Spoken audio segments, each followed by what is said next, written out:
దానికి అర్హత లేదు. సరేనమ్మా, సరే, కొంచెం ఓపికగా ఉండు. డాడీ,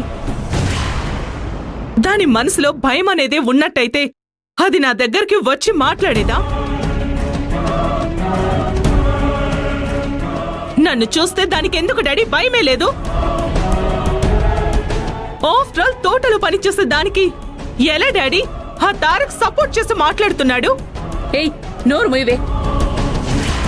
నువ్వు అరిచేది వీధిలోకి వినపడుతోంది. ఇదిగోండి, మీరు కాఫీ తీసుకోండి. ఇదిగో కాఫీ తీసుకో.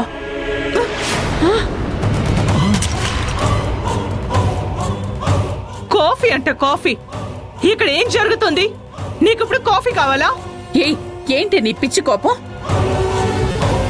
జరిగిందేదో జరిగిపోయింది. తర్వాత ఏం చేయాలనేది నిదానంగా ఆలోచించాలి.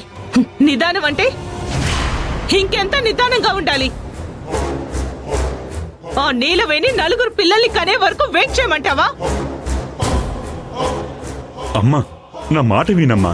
డాడీ, ఆ తారక్ నా పక్కన లేడు అనే దానికంటే వాడు ఇంకొకరి పక్కన ఉన్నాడనేది నేను తట్టుకోలేకపోతున్నాను. డాడీ, ఏదో ఒకటి చేయాలి. అది ఆ ఇంట్లోనే ఉండకూడదు. లేదంటే అది అసలు ఈ లోకంలోనే ఉండకూడదు. అమ్మా అర్చన, ఈ పెళ్లి ఆగిపోవడంతో ఎక్కువ డ్యామేజ్ జరిగింది నాకేనమ్మా. ఇన్ని సంవత్సరాల నా రాజకీయ జీవితంలో నాకిలాంటి పెద్ద అవమానం జరిగిందే లేదు. బయటికి వెళ్లి ఏ పార్టీ వాళ్ళని కలవలేకపోతున్నానమ్మా. కాదని కలిసినా వాళ్ళు నా మొహం మీద ఎక్కడ ఉమ్ముతారో అని భయంగా ఉంది తల్లి. ఇంకా ఆలోచించకండి డాడీ. దాన్ని ఈ రోజే ఏదో ఒకటి చేసేసేయండి. అమ్మా అర్చన, నువ్వు ఈ రోజు జరిగిన దాని గురించి ఆలోచిస్తున్నావు.